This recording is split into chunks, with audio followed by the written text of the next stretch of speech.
So here is an example of the control systems. As you can see, there is a reference input. In control system, the main thing is that is the general structure of feedback control system. Feedback means whether an output is connected to the input in certain condition that it feeds back. Feedback means it's like that you just turn the output signal to the input signal again. If input is known as feeding means you are not eating anything, just not think about that. But if input, so that is feed. Just look that a chicken or a fish that we give food, that means that known as feeding. That means we give input to them. Just like that, you think about it, that in a system, certain system, if you are feeding, that means you are giving an input here, and there is a feedback system. Okay, the feedback system means you eagerly check a signal that is known as feedback signal. There is a summary that has been given here, and there is an error type thing that we are checking always. The thing is that there is a reference input.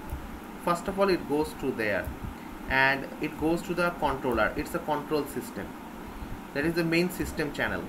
It sends the signal to the plant that operates and give us output, and we are checking always an errorless output.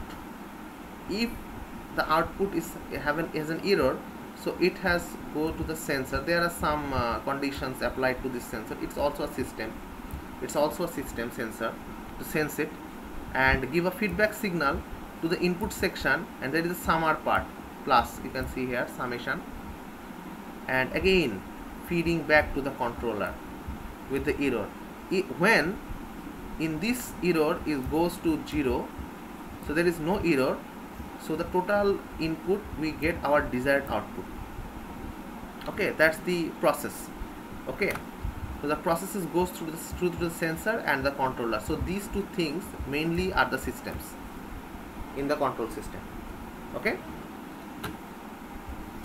and feeding back to understand whether the error is applicable or not. It's a minus means you have to just remove the error here. Okay, if you give 5 inputs after controller plant, if you get 3 outputs, so the error may be 2, so you have to just minimize it.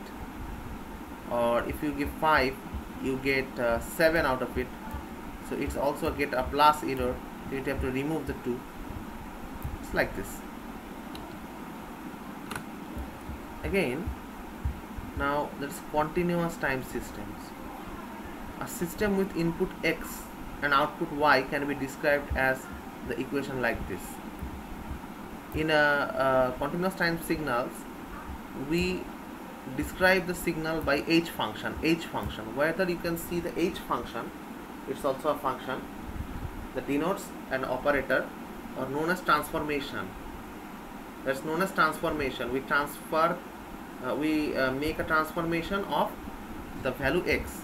Each X value transformation, we get the output Y value. Okay, so in continuous time systems, this denotes, this H is denoted as an operator, okay, system operator. Note that the operator maps a function to a function. That means function to a function, not a number to a number. That means that's not been 3 equal to H2.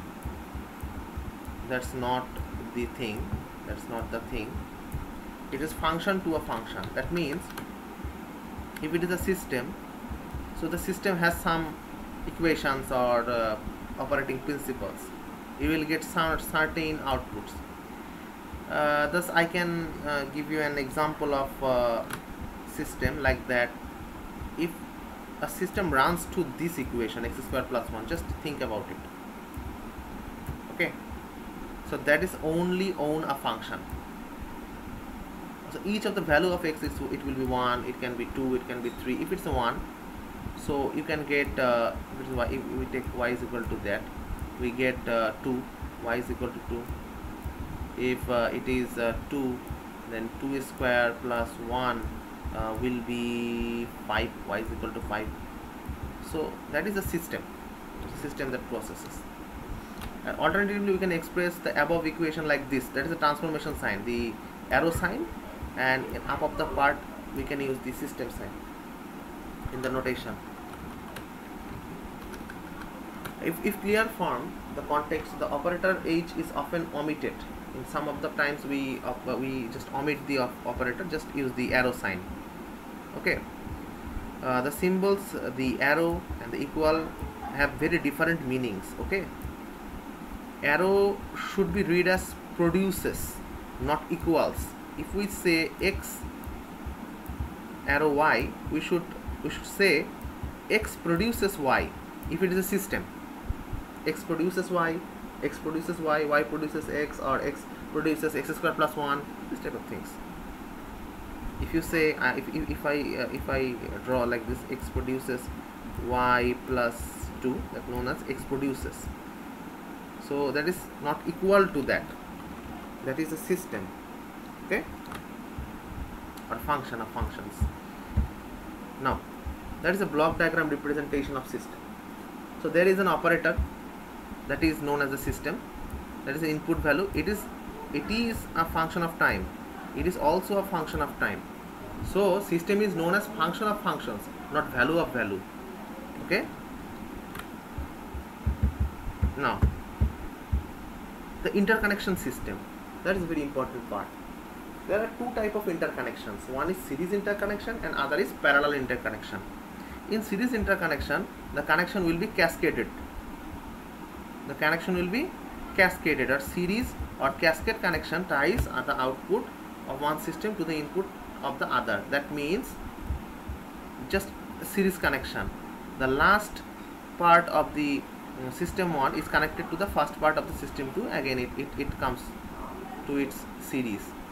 And parallel means the first part of two systems are interconnected to each other, and the last parts also interconnected to each other in a summation. So the overall series connector system is described as the function of the functions. Okay. If h function of the functions, that means xt go through to the system h1x, that means that is a function h1x. You can say xt also. You can also omit the t also. Function of the function. Again, when it passes through the ht and you got yt out, so it will be now ht, the function of this.